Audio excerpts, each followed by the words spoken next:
Hello and welcome to another episode of the FPL Hangover podcast, where we raise the bar and lower the tone, all things FPL related. We are coming to you on the 29th of August. Game week 4 is all said and done, and you don't have to wait too long for game week 5 because it's just around the corner. Some midweek fixtures this week, so we'll keep it short and snappy. Here to help me talk about all the drama that was game week 4 is my podcast partner in crime, Paddy. How you getting on, my friend? I'm getting on good. Hello, Ger, and hello to all the listeners and to the millions and millions watching on YouTube all around the world. Sip a beer to the working men and ladies out there. Yeah, there we go. How is life with you, Paddy? Before we get into all of this FPL nonsense, how are you? Just how are you? And life's good, Ger. Thanks for asking. I feel like I needed that. I wasn't expecting it, and you've lifted me. I'm feeling great, Ger. My fantasy football life is going well, so that's everything else goes well once that goes well. Ger, like that's the most important thing in the world right now to me, and being one of the best FPL players on this podcast, I'm very happy. Yeah, you're definitely one of two of the greatest FPL minds of all time. Yes. Sitting here tonight, live in the Republic of Ireland. But you have a big fucking smile on your face there, which means obviously game week 4 went well, and everything's looking green arrows for you. But I guess the big talking point is the Salah blank, which I think we both captained Salah this week, right? Talk about building a man up just to bring him down like a fucking ton of bricks. It was the most shocking thing we've ever witnessed, and can I tell you how shocking it actually was? Because I've seen Craig. You might know Craig from the FPL editor. Fantasy Fix. Craig Christ. Yeah, no, not him. But this is not an ad. But Craig crunched the numbers, right? Okay. And the odds of that happening for Liverpool to win 9-0 against Bournemouth and Salah not to be involved was... Sorry, give me a second. I had to write this down. It had multiple numbers in it. Yeah, it had loads. Oh, there it is. 1 in 2.1 million. Oof. Absolute lotto. Oh, I mean, like, I'm not a mathematician, but it doesn't take a genius to figure out that Liverpool score 9, Salah's on the pitch for 90 fucking minutes and not a single return. That was kind of crazy. But I don't know. I mean, I didn't get too down about it. It's one of those weeks where when everyone has him captained, I know there was a few differentials kind of floating around the place, but like the vast majority had the armband on Salah. And yeah. I think the 9-0 kind of justifies it. I mean, that's what everyone was expecting. Well, they weren't expecting that much, but that's what everyone was kind of hoping for. And Liverpool duly delivered. And that was the case for the defenders, but not so much Salah. Diaz owners, they would have been pretty happy as well, which you are one of, I'm assuming. Of course. Who doesn't have Diaz? Yeah. Yeah. But I guess the big talking point of it though isn't the blank Salah's blank, but Haaland's hat-trick. And what does that do for him as a captaincy option? I mean, like, we'll obviously touch on our captains for game week 5 later on, but do you think this week's display for City, like from Haaland, has that changed your opinion? Do you think that cemented him more as a really strong contender, or are you still like, nah, it's always Captain Salah kind of thing? No, he's a contender now. He's a contender. He's what was that? What do they call him? What do the kids call him these days? A generational striker. We were talking about this off air, and I'm not entirely sure what it means, but I have heard that thrown around. He's a generational striker. Yeah. So I assume that's just 1 in a million or something like that. No, he is, and I mean, like, I spoke with a couple of people as the season was kind of tipping in. I was thinking to myself, I was starting to think, you know what, maybe Haaland's all that, but is KDB the proper option? And I know I've said it to a few mates, and I think that's shut my mouth now this week. I'm like, and it's nothing to do with KDB not returning, because that's kind of surprising in itself, but it's just the fact that he can just do it out of nowhere, that they can be 2-0 down, and he's explosive. He's a different kettle of fish. Yeah, 100%. Yeah. So that was the big shock of the week, but another big... Go on, sorry. No, there was more shocks. A lot of people sold Liverpool players Mm-hmm. They A did. lot of people got punished. There was Robertson sellers, there was Trent sellers, and even as we speak now, there are Salah sellers. But we will divulge into that probably later on as well. Yeah, I mean, I'm one of those Robertson sellers. Like, it wasn't this week. I'm not crazy to get rid of him before Bournemouth, but Yeah, who would get rid of him before Bournemouth yeah, and for a -4? I mean, that I don't know anyone who would do that. yeah, that's balls of steel, or Balls of desperation. maybe. But But yeah, no, he did deliver. And for someone like myself who did sell him, I guess, like, I mean, obviously you always knew what the potential was against Bournemouth, but yeah, they've also got nice fixtures on the horizon. You know, I mean, like, this was one of three really kind of sexy fixtures coming up for Liverpool. This week they have Newcastle. Next week, Derby, Everton, and then Wolves the week after it. So I mean, like, if you've got double Liverpool defense for all those three, you're not. It's not a fire. You're not worried yeah. about it, are you? That's exactly what it is. Not a fire. What was your reasoning, Jer? Just to clear it up, because it is interesting that you sold Robertson. Yeah, no, it was essentially like I kind of am a little. I feel like I fucked up in the sense that, like, my reasoning for getting rid of Robertson was she's back. She's back this week. The doggy. You can hear. You can hear that. She likes to make an appearance on the pod. She got her moment of fame last week, so She wants it all again. But Robertson, why I got rid of him? I mean, simply put, I didn't trust Liverpool defensively. I thought they looked a bit weak, and I also needed the money elsewhere. Now, I didn't invest the money I took out of Robertson, and it hasn't boned me in the sense that I'm still up on the transfers I made, but I do need to put that money somewhere, because having it sit there and not having a third Liverpool player, I do feel like is something I need to fix in my team. Yeah. Not a fire, but as I mentioned, the fixtures are lovely, so I'll be looking to I'll head towards Diaz. I think that's the way forward to me. I mean, another 2 goals this week, 14-point return, 8 million. I think he's 8.1 now. That's it's kind of hard to overlook. Do you think when Nunes comes back, that's going to impact Diaz, or is this the same questions we had pre-season? I think no, I don't think it is. I think Nunes will be what Firmino has done. Mm-hmm. You're looking, maybe that's what Nunes will be getting. And as you can see, Firmino was on the pitch along with Diaz, and they both got a share of the spoils. So I would suspect that Diaz and Nunes will be more of the same. Yeah, that's fair. That's fair. You know, sharing points and goals, things like that. Yeah. I'd be more worried when if Jota comes back for Diaz minutes. That's true, yeah, because then all of a sudden you do have that extra body in there. But there's plenty of fixture congestion kind of coming up pretty early in the season. Yes. Like, obviously, midweek fixtures this week, and then you're going to have Champions League kicking in. So, yeah, it'll be one to keep an eye on. But I think that's where I'm leaning towards that third Liverpool spot.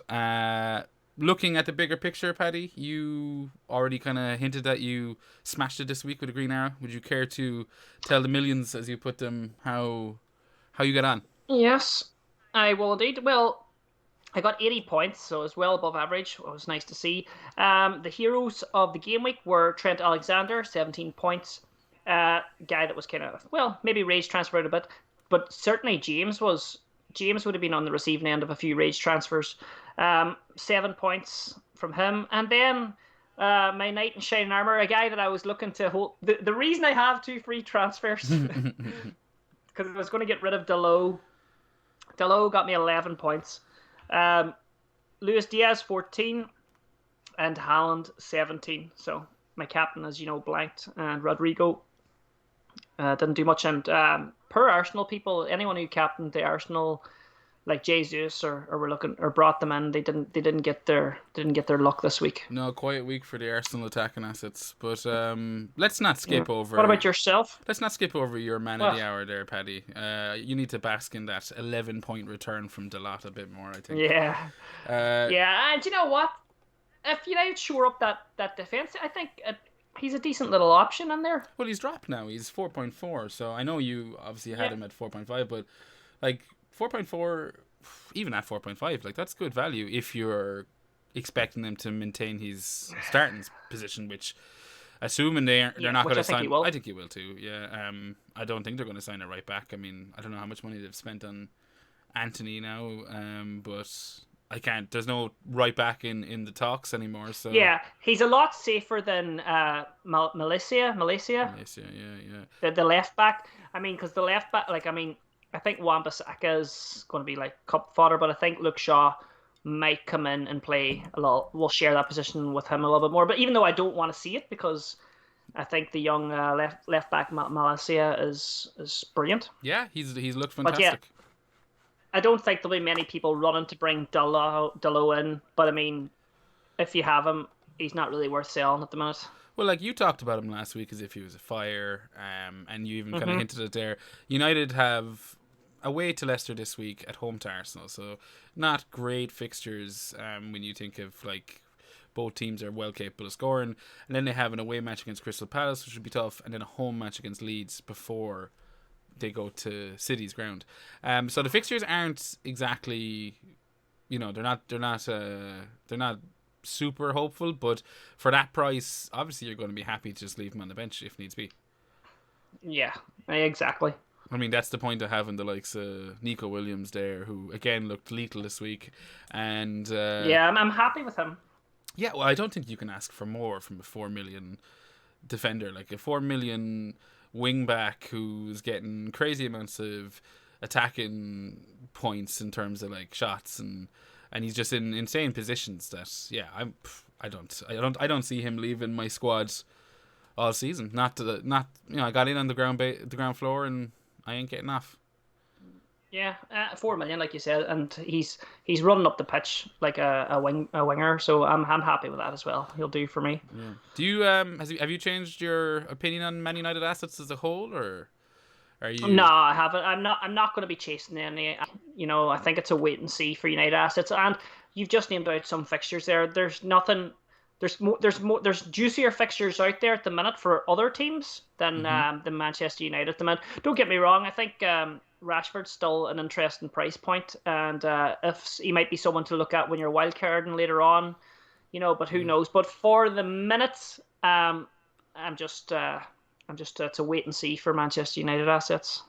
Yeah, no, I think you're right. I think there's a few, if they can maintain. I mean, this was United's first back-to-back win since February, I believe, is what they said when I was watching the match. So I mean, obviously you're not going to start counting any chickens, but it'd be interesting if they can maintain that kind of a little bit of consistency where we do go, and what the likes of Anthony's going to do. Is he going to take minutes off of the likes of Rashford and Sancho? But look, we can wait and see with those.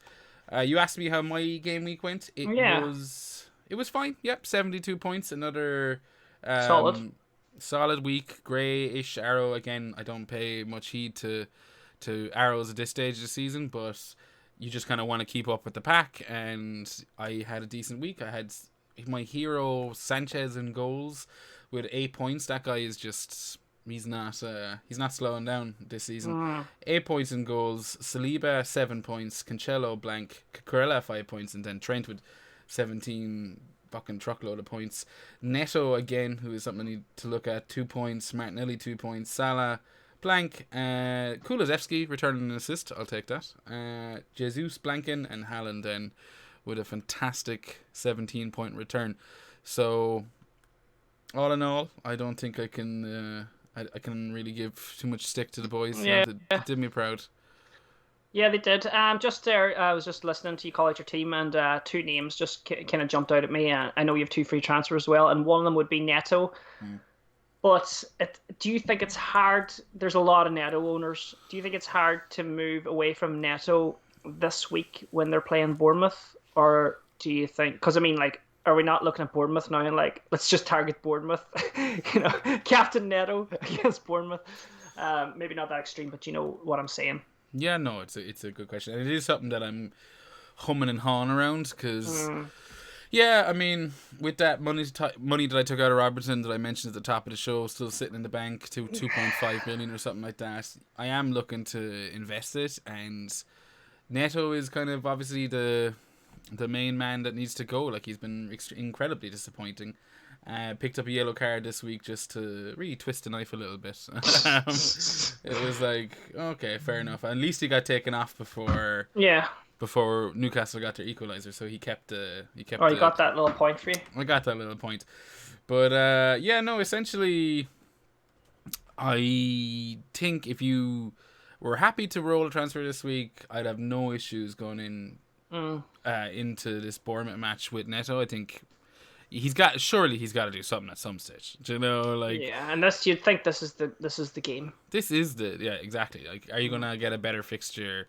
Maybe the home leg against Bournemouth. But yeah, I'd be very happy. But no, I think I will be getting rid of him. Okay. I have as you said, 2 free transfers, and we can probably touch on that, I suppose, later on. But I will be looking to maybe use at least one this week, and he's the one I've got a problem with. I mean, I'll be straight with you, Kulusevski. Yeah, it's my next one. Yeah, he was never meant to be in the team that long, and now I don't know what I'm doing. He could be your doorway to Diaz. Well, yeah, either him or Neto. I mean, that's the thing. I can actually. Can go from Neto to Diaz and keep Kulu. If I downgraded Cucurella to a 4.5, I'd have enough money to turn Neto into Diaz, and then that would give me Diaz and Kulusevski and Martinelli alongside Salah in the middle of the field. But that's something I'm gonna have to think about. Luckily, go on. No, I was gonna say it's nice that you have Kulu because I mean, like, that's something I don't like. When I look at my team, I have a good team. I'm happy with it, but I would like a little bit of Spurs in there, and I don't have it. I guess my only route to a Spurs player would be Perisic. Yeah. And I know people are getting him in droves, but I just don't know how. I mean, locked in is he at the minute? Like, he was rumored to be rested this week. Is he going to be rested this week? I mean, it's just one of those. I mean, it's a wait. I'm waiting on it. I don't know if I want to commit yet, but I think he's my only Spurs player I can get to. It's points. Yeah, no, I mean, I'm 100% with you. Like, he looks lethal. Like, I don't know if you watched the Spurs match, but there was the penalty that Harry Kane missed. That would have been a Perisic assist, I'm pretty sure. That's right, yeah.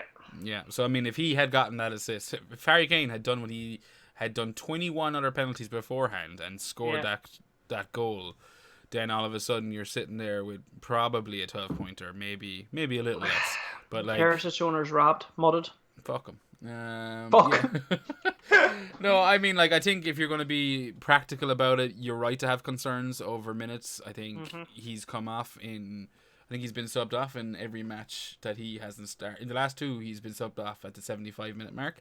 And Sessegnon seems rare to go. I mean, I think with the kind of congestion of the next few weeks that we've already looked at, it's not beyond the realms of possibility that we do start seeing Perisic's minutes managed.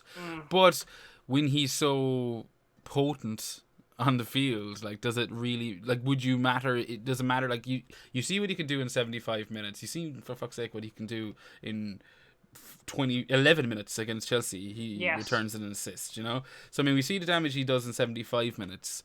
What harm is it if he misses every third or fourth match? Do you know, kind of way? You see, that's it. There's 2 things there. Like, if we knew he was only going to play 70 minutes or whatever every week, he'd be the perfect player. Come off before the clean sheets busted or whatever. Yeah. I mean, but my fear is I'm going to be on the wrong side of him when he does his Trent, which seems to be inevitable. It's going to happen. Like, he's going to have that explosive game week. Well, he does have that. Like, I mean, like last week he got 12 he has points. it in the locker. He 100% has it in the locker, and his ownership is creeping up and up and up. I mean, I think right now on the official site it's 25.9%, and I mean, like, that's a lot more than I thought it would be, considering it looks to be. He hadn't nailed the position, but he was kind of the talk of the town before the season.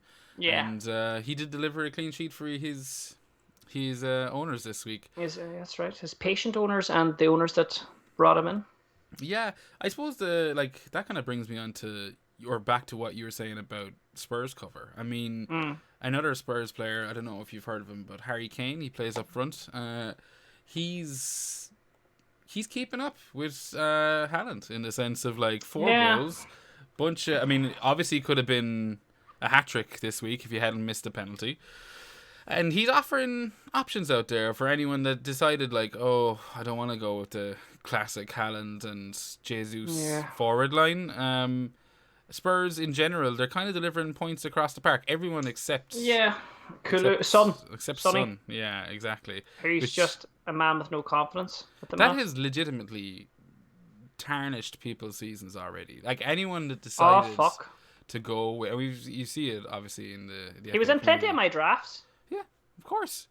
I mean, like he was the top point scorer last season, or up there. He was the golden boot. Yeah, so I mean, everyone thought, oh, maybe he's, if he wanted to just be a little bit different, but he has really really struggles to find a bit of form so far this season, and which is surprising. When, as I said, you look around and there's plenty of places to attack in that Spurs team. If you were to look at Spurs fixtures coming up, they have I think a toughie this week away to West Ham, but then a nice home fixture against Fulham, another toughie away to City, and then home to Leicester before it's away to Arsenal. So like the next 3 away games, I know West Ham haven't been in great shape since the season started either, but they did pick up their first win this week.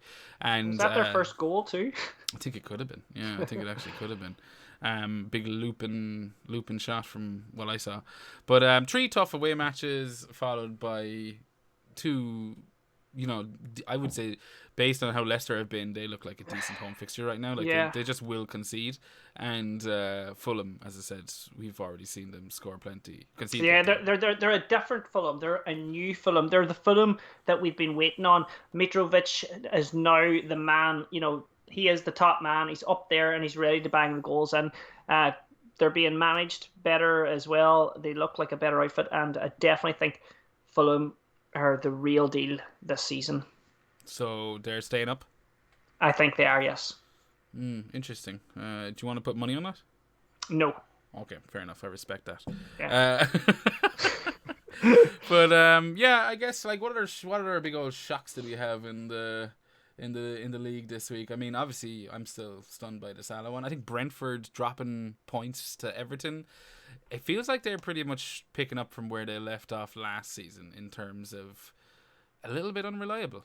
Good assets, good price wise, they're decent assets, but like that's I don't know. I consider that 2 points. I mean, they kind of got lucky to come away with the draw, considering Everton were 1-0 up for a good portion of the match. I don't know, Tony owners, Mbeumo owners, anyone that picked up De Silva, I mean... De Silva, wasn't he flavour of the month there a couple of weeks ago? He was, yeah, sure. 2 goals in 2 games, which is always one. There's always one. I mean, I was looking at, I had 2 free transfers, so I was looking at different kind of combinations and things, and I was looking at bringing in Tony, but Jesus, they priced him very expensive this year, didn't they? 7-1? 7, yeah, but he's up now, 7-1. Then I was looking at Mbeumo.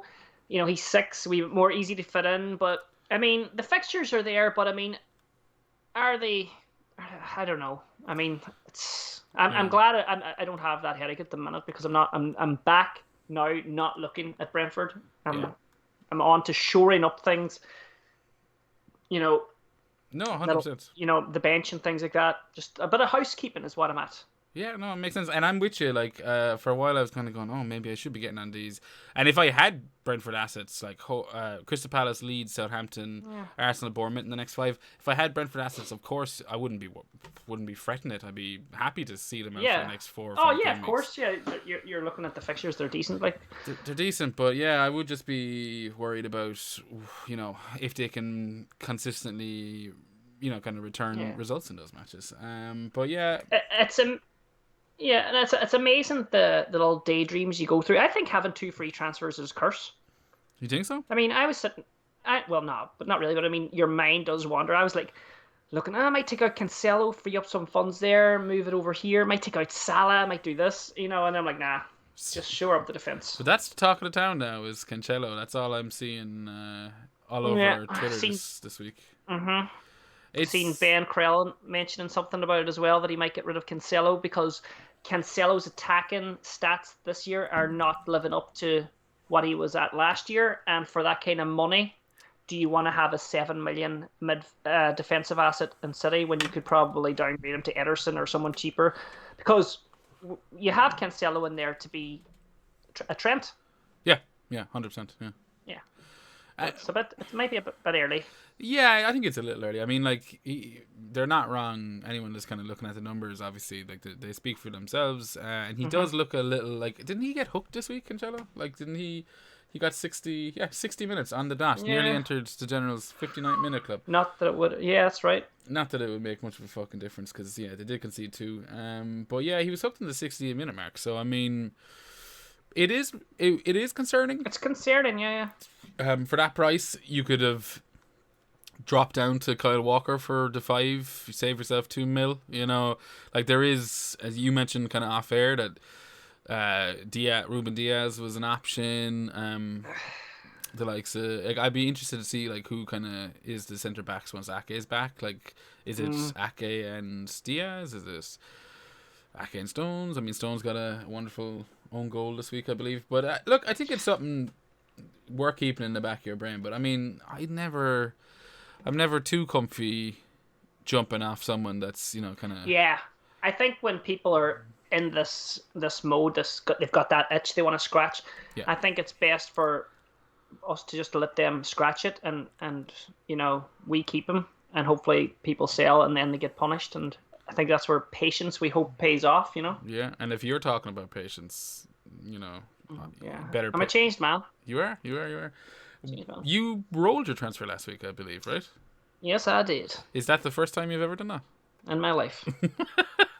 It was, I was like, had nightmares. I was cold sweats in bed. I woke up. I was like, oh, I need to make a transfer. But I just looked at my wristband and it said, what would Ger do? And I just went back to sleep. That's exactly masturbated first. Well, oh Jesus! I was hoping I was going to get away with that. Oh, well, I suppose that's a compliment in the long run. Yeah. But yeah, talking about what other people were getting up to and absolute wankers, I think maybe it's time to tuck into the FPL Hangover mini league. Yes, it is. Let's have a little look at the mini league then. Yeah, you've been down in the basement pulling out all the dusty old records. I've got all the stats here. Right, let's see who the new number 1 is. And the new number 1 is a guy called Michael Haywood. Do you know him? I do not know. Well, let me tell you. He got 114 points this week. Hell. Yeah, and he jumped up 77 places to become the new Hangover league leader. Jesus, 114 points. Fucking incredible, or what? Let me tell you as well. He captained Salah. Okay. And so that was partially. He didn't captain Salah. He captained Haaland. He doesn't have Salah. Oh, sorry, Captain Haaland. Yeah, sorry, that's what I said. Yeah. Sorry, I'll edit it out. Yeah. So he captained Haaland. Yeah, and number 2 or second is Emil Seidlich. Number 3 is that FIFA 2021. Every time, that's his name. That's what he's called, his real name. John Ruddy, number 4. In 5th, Danny Watkins. Prav Gill, 6th. Paul O'Gorman, 7. Connor Loughran, 8th. And yourself in there at 9th, Ger. Sneaky dog. I think you might be looking at out of date facts again, Paddy. But no, am I? Yeah, because I'm down to 12th, and you've left out a friend of the show, Drew FPL Renegades. He's actually in 3rd, but ahead of FIFA 22. Well, can I just tell you, it's this site that I've paid a lot of money for isn't showing that. So I apologise profusely. Now look at me, I can't even speak to Drew. Yeah, I think we need to have a word with Premier Fantasy Tools and tell them to up their fucking game. We will. I will be after this. But what is working is the we can have a look at the Transfer Genius. Excellent. It's one of my favorite parts, and it's especially today. So the Transfer Genius is Wong Sasong. All right. Okay. One transfer. He went Ronaldo to Haaland and made himself. he went Ronaldo to Haaland and made himself 16 points. All right. And a special mention here to Danny Watkins, who went Madison to Sterling and got himself 15 points. Yeah. And joint 3rd, Darren Anthony and Donald Gifami One transfer, Madison to Luis Diaz. Both of them done that. Now, my favourite part.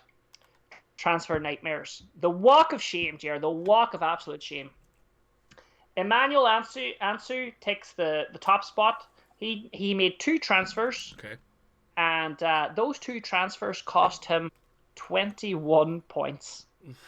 Yes. He done Trent Alexander to Cancelo. And he done Salah to De Bruyne. Now, for the second place, we've got 2 in second place. We've got Zach Duty. And we've got a fella called Seamus McCarthy. Ooh, that Seamus guy sounds interesting. It rings a bell. Yeah. We'll start with Seamus. Seamus done 2 free transfers this week. Okay. Netted himself minus 19 points with his 2 transfers. And do you know who he got rid of? I could take a stab at it, yeah, but I'll let you. Okay, all right. He got rid of Haaland. Haaland got a hat-trick. And he got rid of Haaland. He got rid of Haaland for Jesus. I think Jesus got 1 point. Yeah. And if that wasn't bad enough, he then got rid of Saka. I think Saka returned as well. He did get an assist, yeah. Yeah, and he brought in De Bruyne. Who blanked. Yeah, who blanked. So an absolute mare for Seamus. Yeah. And I'm going to, just because he's not here to defend himself, yeah. I feel like I should pick up the baton a little bit and just twist it. No. That episode that we lost 2 weeks ago where we actually gave Seamus an awful doing on that show. And that was essentially... We roasted him. Essentially because he didn't stick to his plan. His plan all season had been to forgo the premium strikers and he was going to go with KDB. And then along comes Gameweek 2 and he, just feels that FOMO of Haaland after delivering the haul against West Ham at the start of the first game week of the season, and he backs down. He gets Haaland in. So he brought Haaland in after him saying he wasn't going to fucking do it. Is that what you're telling me, Ger? Yeah, and then this week he's decided to once again get rid of Haaland. Go back and go, no, I'm sticking to my original plan, and I'm going to switch Haaland back out for KDB. And that has fucking blown up in his face. Now, like, we all love Seamus, right? But I mean, the tossing and turning he must have done, to feel, after bringing in Haaland for 1 game week. 2, he got to give me 2 and 3 out of him, I believe. Yeah. Right, and then just to get rid of him again, and then for that to happen, then that is just... You can't write it. He's shook. He's shook, man. He's in his head now, you see, for the rest of the season. That's it. Yeah. But look, if I could give Seamus any advice, it's just to go back to ABC, FPL, Ger. I'm with you, man. I'm with you. Sometimes you need the basics. Sometimes it just needs to be a Ronaldo out, Haaland in. Real basic. Yeah, look at that. Transfer genius. Right, we'll move on to the bench wankers. Let's go for it. Peter Kinsella. Okay. Rings a bell. 17 points on his bench. He's the number 1. Like, who the fuck did he have on his bench? Mark Scallon, 14 points. Eileen Foyle, 13 points. And Rabhib Sharir, 13 points. And before we wrap it all up, I just want to see who the biggest risers in the league are. And the biggest riser in the league is James Stevens, who went up 81 places in the league. That's a massive climb. 81 places. And he now sits in 44th place in the league. He had a lovely score of 94 points. And the biggest drop in the league, and now some of this data seems to be a little bit messed up, but it is barely Alex, who minus 75 points. Minus 75 places. Minus 75 places. Yeah, sorry. I stumbled there because I got a message from the Premier League guys, and they are blaming the actual fantasy football website because there's such a short turnover, and the code is a bit messed up. Just in my defense, there. Is that legitimately a thing? Because that's a good excuse. Yeah, that's legitimately the excuse. But there you have it. That's the. Did I miss anything there, Ger? No, I think you knocked it out of the park, buddy. Absolutely knocked it out of the park. Apart from all the wrong data and facts and figures. Yeah, which I couldn't. Wasn't my fault. It's about how you say it, not what you say. If I've learned anything after 100 and nearly 50 episodes. But no, you smashed it. And if anyone would like to join, the league is still open. The code is PK3DFT. That's PK3DFT, and it's up on the screen for any of you fantastic YouTube viewers. Also, like and subscribe, drop a comment. You know the drill at this stage. But yeah, get involved, and you too could be in with a chance of winning a hip flask. Before we wrap up the show, Paddy, let's look ahead to Game Week 5 a little bit. Yeah, let's do it. Yeah, it's just around the corner. We're not going to have much time to think about it before Game Week 6 is just around the corner. But, there are little things. Like, I mean, I heard a little birdie told me that you've used one of your free transfers this week. Yes, I have. I have used a transfer. All right. Do you feel like sharing it with the class? I will, and usually I would keep this for my Patreon, but because I'm in such a good mood and I appreciate everyone, the millions of listeners that are tuning in to listen to this really quick turnover podcast, I will give away one of my transfers. Go for it. I've got rid of Ramsdale, who I had in nets, and I've brought in Sanchez. Oh. And with that, I have freed myself up some moolah. And I might just roll the other transfer, Yeah, I mean, like, it's nice to kind of, when there is those midweek fixtures, to be able to carry that transfer through if you can. Lots of people burning transfers. That seems to be that's the new trend. I suppose that's to do with the everlasting template that seems to be, providing all the points that we need. Ger, what do you think of me transfer? Do you think it's all right, or do you think... I mean, I praised Roberto at the start of the show. I think Brighton are looking fantastic so far. Pretty much picking up from where they left off last year. I think is it 3 clean sheets now? I think the only team they conceded to was United. I might be wrong with that one, but it's my gut is telling me that Brighton have 3 clean sheets. And their fixtures are still looking fantastic. Fulham, Leicester, Bournemouth. Yeah. And it's not just that, it's the save points. Do we get save points from Sanchez? Well, not particularly. No, I mean, like but maybe, he's had 1 save point. He's had 2 save points all season. It's amazing. Yeah, so I mean, but he's getting 50%. Bonus points, you see. He is getting bonus points. Yeah. So I guess that's just to do with... how much he's passing the ball out around the back and whatever way they're working it. But he's coming out with, he's got an 8, 8, 6, and 4. And again, they conceded against United with a 4. So he's still coming out with 4 points, even though they conceded. Yeah.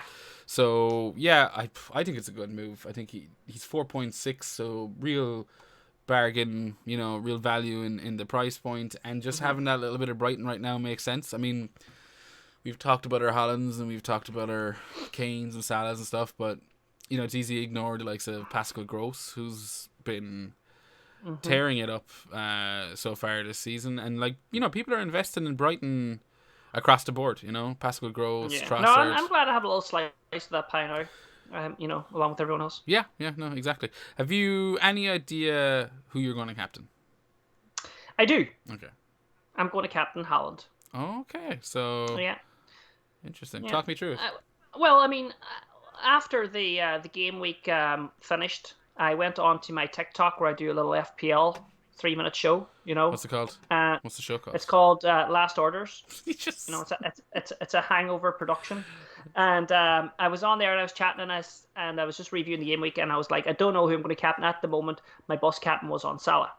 Okay. All right, but then the more I thought about it, and the more I just thought of my own advice that I would give Seamus, ABC, FPL. Simple FPL.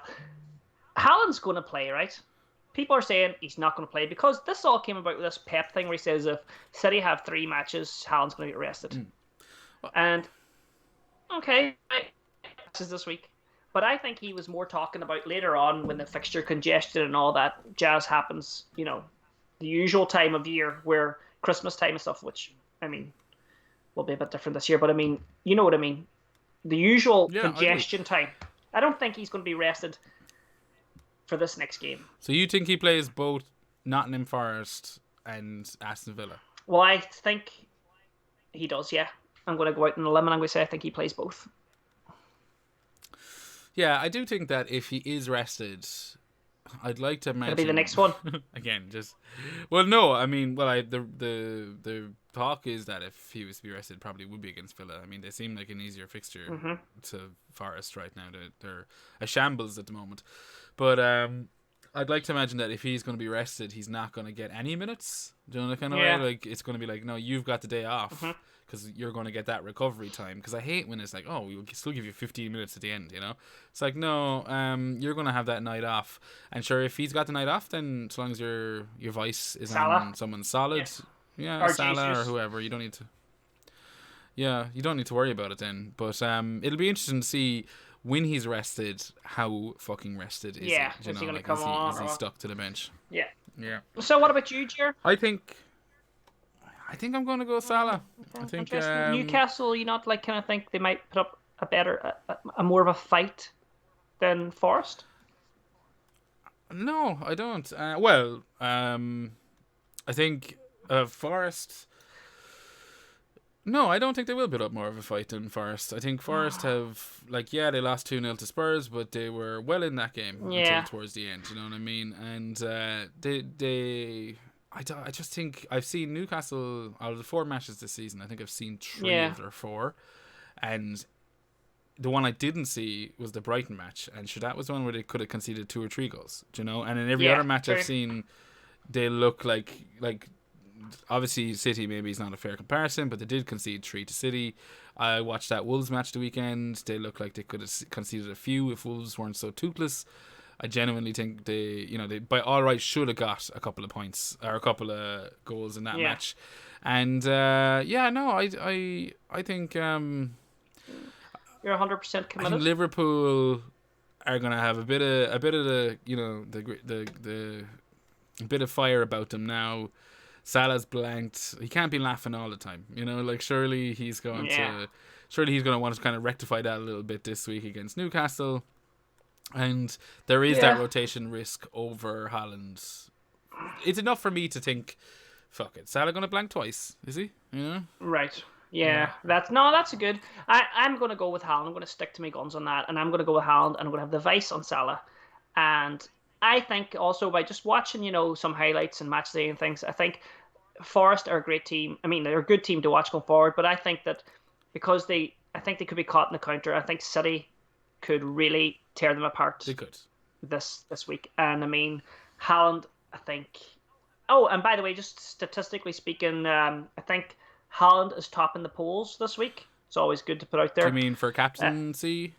Yeah, he seems to be the popular captaincy pick this week, with Salah coming in close behind, and obviously Jesus or Kane. I haven't looked at third and fourth because those two are my 2 go-tos this week, but I'm going to go with Haaland. Yeah, I mean that's the other thing is Jesus has a lovely fixture this week as well, home to Villa, and we've already touched on how shit Villa have been, and how good Arsenal. He's definitely. We have to start considering him.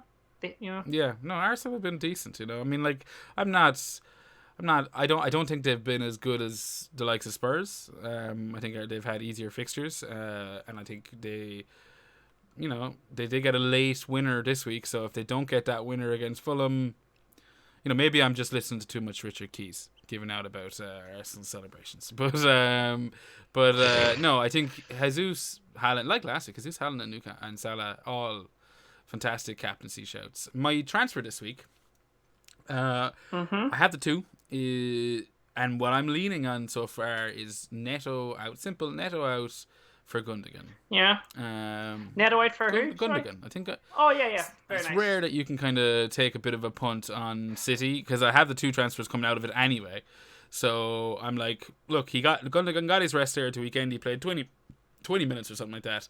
Surely he starts, and he's been looking like like he's been getting into all of the kind of right spots. He's kind of pushing up. He's in the box. He's got 2 goals already or something like that. We've seen what he could do a couple of seasons ago when he is given that license. And I'll take the punt. And if it doesn't work out, like I still have those 2 transfers that can kind of get me out of it by the next weekend. Quick turnaround. Fuck it. Maybe a little bit of a punt. Yeah, that's the thing. Yeah, Salah. Yeah, that's the 3 captaincy. I mean, who's Spurs playing? Spurs are away to West Ham. I guess there's another captaincy there, but I like to have, in that situation, a home captain's always nice. Yeah, no, I think so, and yeah, I do think like that Spurs match that's always a little tricky whenever they travel to West Ham, like two Derby, London anything could clubs. happen. Yeah, exactly. Yeah. Okay, so that's our plans for Game Week 5. We've chatted about Game Week 4. Before we leave you, we will quickly touch on the competition that we started last week. That we brought up last week. That's the Puck Fathers. Yeah. Paddy, you've absolutely smashed it again. I think you're 2 for 2 my two now. differential picks have come to fruition. Yeah. Imagine if you had these players in your team as well. I don't think you can complain. You've had great results in the real world as well. But so for those of you who are not initiated, Puck Fathers are basically our punts, or punt fathers, as FPL Quinner, who also came good on his pick well last done, week. Quinner. He shouted out Harvey Elliott, and he got a cracker. One of those 9 was his. So good shout. But you had Bernardo Silva last week. He came good. I had Aronson blanked, and I think Seamus had Alvarez, who also blanked. So you're absolutely killing it. With that in mind, who have you lined up for this week's Puck Fada? My Puck Fada this week, and remember the Puck Fada has to be under 5% ownership. Mm-hmm. So I'm going with Crystal Palace pick this week, and his name is Easy. Eze. I think it's a good shout. Crystal Palace at home against Brentford. They'll be a little sickened that they threw away 2-goal lead against City. Mm-hmm. And as we've already kind of touched on, Brentford's inconsistency, I think, is probably a nice way of putting it. So, that's a good shout. I have gone with a Bournemouth player, after all our shitting on them at the start of the match. I think, what's more of a puck fodder than a Bournemouth player right now? Bournemouth have a home match against Wolves, and again, I think I'm a little bit stung from having netted this long, but I've gone with Dominic Solanke. So he came off the bench at half-time against Liverpool. He got 46 minutes. I'm predicting him to start this week, and I gotta assume they're gonna be looking for some kind of answer to the hiding they got at the weekend. But that's who knows? Maybe they've absolutely. You're laughing already because you think, I've won it again, another week in a row. Yeah, I know. But I'm also smiling because I see Seamus has put in his Puck Fada, and I think it's controversial, Ger. Has he? He's got it in time because I had one. Yeah, he's got it in time here, and I don't know. Well, he's gone with the same player now that he's gone twice. I could just go I could just pick stay in a good thing. Yeah, but I feel like he needs a win right now. He needs an easy win. He's had such a shit start. Yeah, we'll give it to him this week. Yeah, okay, fair enough. Because we've been quite sore on him, and he's been quite sore on himself with his FPL decisions. But also, if anyone would like to get involved with the Puck Fada, just comment your Puck Fada under the podcast release post. Yeah, on Spotify or on YouTube or on Twitter or wherever. Just stick it in. We'll keep note of it. And if you smash it next week, we'll give you a shout out. But would you care to tell us who Seamus' pick is, Paddy? He's picked Alvarez again. He's picked him last week, and now he's picked Alvarez again. He's doubling down. He's doubling down. He's doubling down. I had gone with I had prepped a pick in case he didn't respond in time, and it was Danny Welbeck. I know. Well, he's lost that now. That was a great pick. Yeah, he's fucked. That's a great pick. Danny Welbeck was a great pick. Yeah, remember that, Seamus. I like that. You're crying into your cereal. But I guess we can leave it there. We've got a pod out now before Game Week 5. Game Week 6, we won't have a Game Week review, but we are working on a special episode before the week is out. A Return of the High Stool, first one of the season 5. And as I said, I won't give any names or dates or times just because if it falls through, I don't want to be breaking any promises. But keep an eye out on the Twitter page, and we'll keep that updated. And hopefully, if that is coming out, it should be out with Thursday or Friday. And I think you'll enjoy it. So I'm looking forward to it. Paddy, where can everyone find you? You can find me on Twitter at FPLViking_. You can find me on TikTok at FPLViking_. And you can also get me on Instagram at FPL the Viking Dippers, and that's it. Jesus Christ! If you want to reach out, if you want to reach out to us, you can get us on Twitter. That's at FPL Hangover, and if you would like to send us an email or something like that, we can be got at fplhangover@gmail.com. But yeah, I guess we'll leave it there. Enjoy game week 5, everybody. And most importantly, God bless.